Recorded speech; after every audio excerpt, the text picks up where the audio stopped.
बात है कि परम सद्गुरु श्री गजानन महाराज जी का जन्मदिन भी इस अवसर पर आप स्वयं ही यहाँ पर उपस्थित हैं और उनके जन्मदिन का कार्यक्रम हम यहाँ पर करने जा रहे हैं।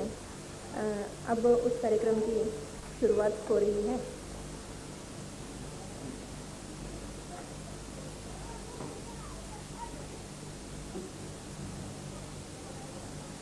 जैसा कि मैंने अभी पहले बताया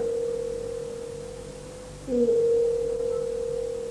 आज 17 मई के दिन लगभग 12:42 पर श्री जी का जो समय है, जन्म समय, तो अपन उस कार्यक्रम को यहाँ जो उत्सव कर रहे हैं, यह हम लोगों के लिए बहुत ही बड़े सौभाग्य की बात है कि श्री जी की उपस्थिति में हम यह उत्सव यहाँ पे कर सकें। और ऐसे समय जब यहाँ पर महाव्रत महासोमयाग का आयोजन भी हो रहा है, श्री जी का जन्मोत्सव हम हर वर्ष ही 16 मई की रात्रि को इसी तरह से 2-3 घंटे के कार्यक्रम से उस उत्सव को मनाते हैं। पर हम यह जानते हैं कि अखिल जगत का प्रकाश जिसने 16 मई की रात्रि को 12:42 पर सन 1918 को प्रत्यक्ष शरीर धारण किया और हमें सुख का पथ बताने के लिए, अंधकार से निकालने के लिए, पूरी दुनिया को आलोकित करने के लिए, प्रकाशित करने के लिए आया। वह प्रकाश सदैव सदैव से हमारे कल्याण के लिए, हमारे उन्नति के लिए, हमें सत्पथ बताने के लिए कार्य करता रहा है। हम जानते हैं कि जिन्हें आज हम भगवान राम, भगवान कृष्ण, भगवान बुद्ध, इन सभी का हमें परिचय है, इन सभी के चरित्र हम जानते हैं। तो जो राम था, जो कृष्ण था, जो बुद्ध था, वही अखिल जगत के प्रकाश के रूप में इस समय हमारे बीच में उपस्थित हैं। दुनिया को प्रकाशित करने के लिए,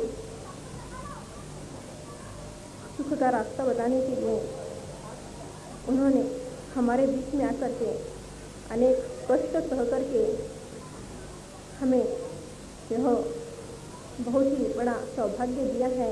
बगैर किसी भेदभाव के प्रत्येक व्यक्ति को यह अवसर दिया है कि इस प्रकाश में नहा सके, इस प्रकाश से खुद को आलोकित कर सके।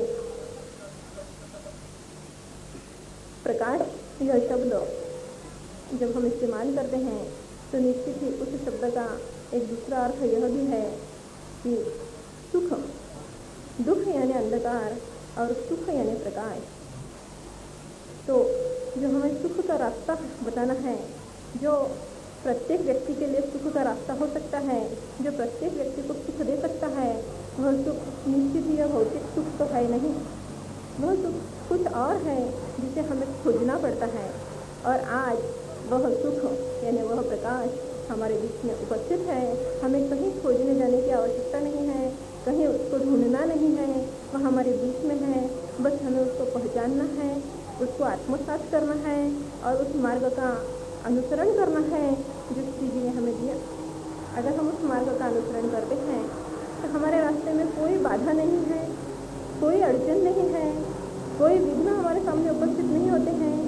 हमको जो सीधा सरल, बहुत ही संक्षिप्त ऐसा कहना चाहिए, आज के समय के लिए बहुत ही अनुकूल ऐसा कहना चाहिए, समय के पुकार के अनुरूप ऐसा जो धर्म, ऐसा जो रास्ता उन्होंने हमें बताया है, उस पर चलना, यही उनकी सही मायनों में अभ्यर्थना है, यही सही मायनों में उन्हें मानना है, यही सही मायनों में उनके प्रति हमारी श्रद्धा की अभिव्यक्ति है। जितने जितने हम उनके बताए गए धर्म का, पंच साधन मार्ग का जितनी कठोरता से, जितनी निष्ठा से हम आचरण कर सकें, वही निष्ठा हमें उनके करीब और करीब लाती जाती है।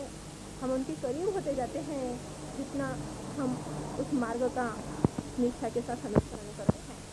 तो श्री जी की पूजा, श्री जी की अभ्यर्थना, श्री जी को मानना, श्री जी के प्रति श्रद्धा रखना, श्री जी के प्रति निष्ठा रखना, यह सब कुछ उनके बताए पंच साधन मार्गों के अनुसरण में आ जाता है। क्योंकि ऐसे व्यक्ति, उन्होंने जो कुछ बताया है वह मार्ग और वे, इनमें कहीं कोई भिन्नता नहीं होती, वे दोनों एक ही होते हैं। यहाँ मुझे बात याद आ रही है कि पोद्दार साहब के बारे में बोलते हुए जी ने एक बार कहा था कि अग्निपात्र और पोद्दार साहब यह एक दूसरे के मतलब प्रतीकात्मक हैं। जहाँ हम पोद्दार साहब कहते हैं वहाँ हमें अग्निपात्र की याद आती है, और जहाँ हम अग्निपात्र देखते हैं वहाँ हमें पोद्दार साहब का स्मरण होता है। तो यह मैं एक उदाहरण देते हुए बता रही थी कि उनका बताया मार्ग, उनका बताया हुआ धर्म और वे, यह अलग अलग चीज़ें नहीं हैं। तो श्री जी का जन्मोत्सव करते हुए हम हमारे मन में, हमारे चित्त में दृढ़ निश्चय करें कि उनके बताए हुए पंच साधन मार्ग पर, जो कि हमारे लिए सुख का रास्ता है, हमारे जीवन में जो भी अंधकार है उसको नष्ट करने वाला है, उसका दृढ़ता के साथ अनुसरण करें। न केवल अनुसरण करें बल्कि अपने अड़ोस पड़ोस के सभी लोगों को यह संदेश दें। भगवान ईसा का एक वाक्य है कि पड़ोसी से आत्मवत प्रेम करें।